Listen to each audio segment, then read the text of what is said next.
ये वो लोग हैं जो ऑन टाइम चीज डिलीवर करने की ताकत रखते हैं।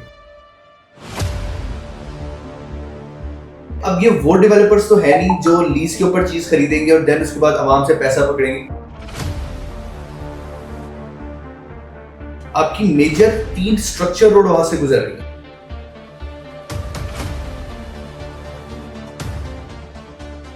तो आप ये देखें, जब हुकूमत इस जगह पर इतना ज्यादा काम कर रही है, ठीक है, तो उस जगह की आने वाले वक्त में क्या वैल्यू है।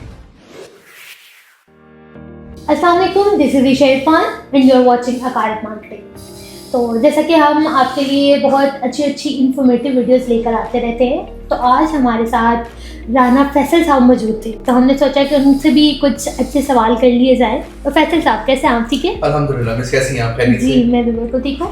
तो फैसल, मैं आपसे पूछना चाह रही थी, आपकी अक्सर मैंने वीडियोस देखी हैं, आप इत्तेहाद टाउन का बहुत जिक्र करते हैं, तो आप मुझे ये बताते हैं कि इन्वेस्टर पॉइंट ऑफ व्यू से इत्तेहाद टाउन क्यों इतना ज़रूरी है? क्योंकि आजकल एक ही चीज़ है मार्केट में जिसकी हाइप इतनी मेंटेन हो रही है। देखिए, जब मैं अक्सर अपनी वीडियोस के अंदर ये चीज जिक्र करता रहता हूँ कि जब इन्वेस्टर ने इन्वेस्टमेंट करने जानी होती है तो वो 2 से 3 चीजों को फॉलो करता है, जिसमें सबसे पहले डेवलपर की क्रेडिबिलिटी आती है, देन उसकी डॉक्यूमेंटेशन आती है, थर्ड उसकी जो है लोकेशन आती है, फोर्थ उसका आता है कि वो किस फेज में चल रहा है। और ये चारों पॉइंट इत्तेहाद टाउन फुलफिल करता है। जैसे अगर आप इनकी क्रेडिबिलिटी की बात करें तो सिर्फ ऐसा नहीं कि इनका पहला प्रोजेक्ट है, इनके बंडल्स ऑफ प्रोजेक्ट्स आप प्रीवियस देखेंगे तो जो सक्सेसफुली डिलीवर कर चुके हैं, जिसमें सबसे पहले आपका इत्तेहाद टाउन फेज 1 आता है, ठीक है, फेज 2 आपका माशाल्लाह से 50% डिलीवर हो चुका है।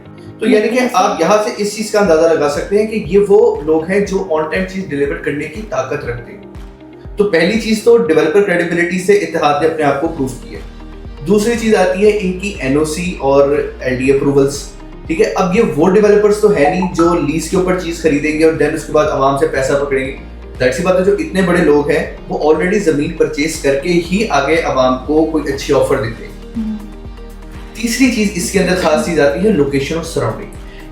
ये थर्ड पॉइंट है, इस हर डेवलपर इस चीज पे बहुत ज्यादा फोकस करता है। अगर आप इत्तेहाद टाउन का फेज 1 देखें तो उन्होंने उस जगह को इसलिए चूज किया कि तमाम कनेक्टिविटी वहां से करीब थी। आपका मोटरवे वो करीब था, ठोकर करीब था, आपका कैनाल रोड करीब था, आपका वापडा टाउन बड़ा करीब है, ठीक है, मेन ड्राइव इन रोड के ऊपर है।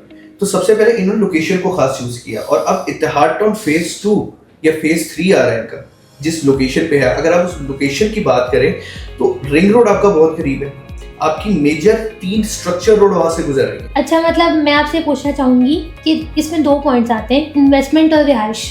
तो आपने मुझे ये बताना है कि इसमें इन्वेस्टमेंट के लिहाज से क्या अच्छी ऑप्शन है और रिहाइश के लिहाज से क्या अच्छी ऑप्शन है? अच्छा, इसमें भी 2 चीजें आती हैं। देखिए, अगर आप इन्वेस्टमेंट की तरफ से देखते हैं, इन्वेस्टमेंट रोड की तरफ से देखते हैं, तो जो स्ट्रक्चर रोड का भी मैं जिक्र कर रहा था जी, आपने पाइन एवेन्यू रोड का नाम सुना हुआ है, जो हम कब से कह रहे हैं जो आने वाले वक्त का डाउनटाउन बनेगा, और उसको एक्सटेंड किया गया है लेक सिटी से फिरोजपुर रोड की तरफ। यानी कि आपकी 2 एक्सटेंशंस है लाहौर। तो जब कनेक्टिविटी आती है तो कमर्शियल्स आती है। कमर्शियल्स तभी आती हैं जब आसपास आवाम रहती है। और अगर आपके दूसरे पॉइंट का मैं जवाब दूं कि रिहाइश के लिए क्यों बेहतरीन है, तो देखिए, अब आपने देखा होगा कि हर सोसाइटी लाहौर से थोड़ा से आगे जाके बन रही है।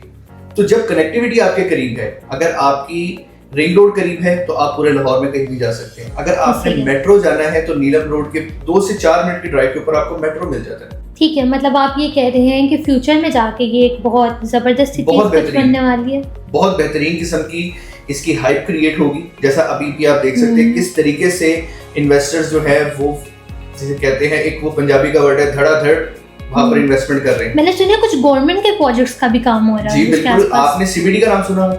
बिल्कुल। सीबीडी 2 जो है वो आपके इत्तेहाद टाउन फेज 3 और नीलम रोड के बिल्कुल ऑपोजिट साइड पे सीबीडी 2 बन रहा है। ओके, जबरदस्त। तो आप ये देखें, जब हुकूमत उस जगह पर इतना ज्यादा काम कर रही है, ठीक है, तो उस जगह की आने वाले वक्त में क्या वैल्यू है।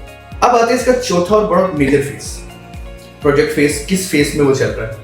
देखिए, 2 किस्म की चीजें होती हैं, एक इन्वेस्टमेंट होती है रेंटल की और एक होती है आपकी कैपिटल गेन की। अब आप अगर देखें प्रोजेक्ट फेज के हवाले से, तो आज से 5 साल पहले वहां पर आपको 3 लाख रुपया पर मरला था और आज 5 साल बाद वहां पर 10 लाख रुपया पर मरला। यानी कि ऑलमोस्ट आपका 5 मरला प्लॉट जो है वो आपका तकरीबन 48 से 50 लाख रुपए का।